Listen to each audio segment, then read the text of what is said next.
प्रभु यीशु मसीह के सामर्थी नाम में आप सबों को जय मसीह की। आज के मनन का भाग हमने लिया है फिलिपियों की किताब अध्याय 3 उसकी 14वीं आयत पर लिखा है।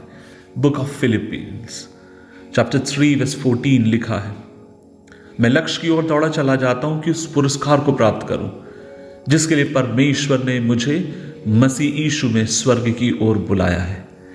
अजीजों, जब आप और मैं परमेश्वर के वचन को पढ़ते हैं, एक बात तो ये जाहिर है और स्पष्ट है कि हम तरसुस के इस पौलुस को जब आप और मैं देखते हैं, ये अथक परिश्रम करने वाला है कि अपने इस परिश्रम के द्वारा अपने परमेश्वर को प्रसन्न कर सके। और वो परिश्रम क्या करता है? वो कानून को सख्ती से पालन करता है। और हम ये भी जानते हैं कि उसके अंदर जोश से भरा हुआ व्यक्ति था। कोई भी व्यक्ति उसके ऊपर कोई दोष नहीं लगा सकता था व्यवस्था की बातों को लेकर, क्योंकि वो सिद्धता के साथ उन सब बातों के साथ चलने वाला था। और दूसरी तरफ एक और बात मैं कहूं, तो उसके जीवन में एक लक्ष्य था, और वह लक्ष्य ये था, वो अपने ईश्वर को प्रसन्न करना चाहता था। लेकिन दमिश्क के फाटक के पास क्या हुआ? प्रेरितों के काम की किताब अध्याय 9 उसकी 1 से लेकर आयत में आप और मैं पढ़ते हैं कि दमिश्क के फाटक के पास प्रभु यीशु मसीह के साथ इस कठोर व्यक्ति की मुलाकात होती है। और बाइबल कहती है इसका जीवन पूरी तरीके से बदल गया। कई बार लोग ये दुआ करते हैं कि प्रभु जी आप मुझे दर्शन दीजिए, शाऊल के समान नहीं।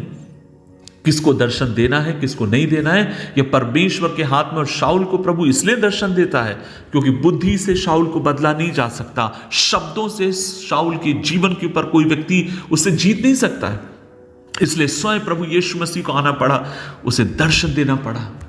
और उस बात को देखकर हम देखते हैं उसके बाद शाऊल प्रभु के रास्ते पर चलने लगता है। और जब फिलिपियों की पत्री लिखते समय वो एक वचन कहता है ना, आई लव दिस वर्ल्ड, और वो ये क्या कहता है?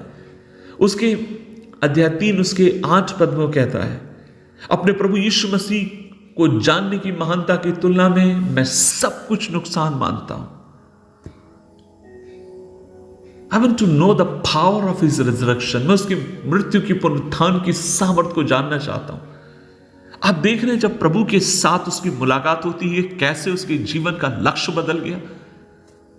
इससे पहले वो एक कठोर व्यक्ति था, कोई जिए कोई मरे उसे कोई फर्क नहीं पड़ता, उसके पास एक दायित्व था, वो उसको पूरा करना चाहता है। लेकिन जब मसीह के साथ उसकी मुलाकात हुई, अब वो कहता है मेरे पास एक नया मिशन है, और वो ये है, मैं मसीह को जानना चाहता हूं, मैं मसीह को पहचानना चाहता हूं। शाऊल एक ऐसा व्यक्ति बन गया, अब वो चाहे भीड़ में खड़ा हो या जेल की काल कोठरी में बैठा हो, उसके पास एक लक्ष्य, और वो ये है, वो अपने परमेश्वर को जानना चाहता है। आज सुबह के समय मैं आपसे कहना चाहता हूं, खुदा से मुलाकात करने के बाद प्रभु के साथ जब आपकी मुठभेड़ होती है, जो सबसे पहली चीज जो आपके जीवन के भीतर होगा, और वो है आपके उद्देश्य को परमेश्वर बदलेगा। हो सकता है पहले आपका उद्देश्य अपने आप को प्रसन्न करना, अपने परिवार, अपना घर, मैं, सब कुछ। लेकिन जब आप खुदा को जानने लगेंगे, जब आप उस परमेश्वर को जानने लगेंगे, तब वो एक नया परिवर्तन आपके अंदर आएगा। और वो ये है, आपका उद्देश्य ही होगा, मुझे मसीह को प्रसन्न करना है। आप कैसे मसीह को प्रसन्न कर सकते हैं, उसको जान सकते हैं? संगति के द्वारा, विश्वास के द्वारा, उस पर निर्भर रहने के द्वारा, और बार बार अपने आप को मूल्यांकन करने के द्वारा, बार बार अपने आप को इवैल्यूएट करने के द्वारा, क्या मैं उसके मार्गों पर चल रहा हूं या नहीं चल रहा हूं। आज आपसे कहना चाहता हूं कि हमें अपने आप को इवैल्यूएट करने की, अर्थात अपना आंकलन या मूल्यांकन करने की जरूरत है। क्या मैंने जैसे प्रभु के साथ शुरुआत करी, क्या मैं हूं या नहीं, कि कहीं मैं हट तो नहीं रहा हूं धीरे धीरे उसके मार्गों से। I want to know the power of his resurrection. मैं उसके मृत्यु की पुनरुत्थान की सामर्थ को मैं जानना चाहता हूं। काफी लंबा समय हो गया प्रभु की सेवकाई करते हुए। 17-18 साल का था जब प्रभु की सेवकाई में मैं आया।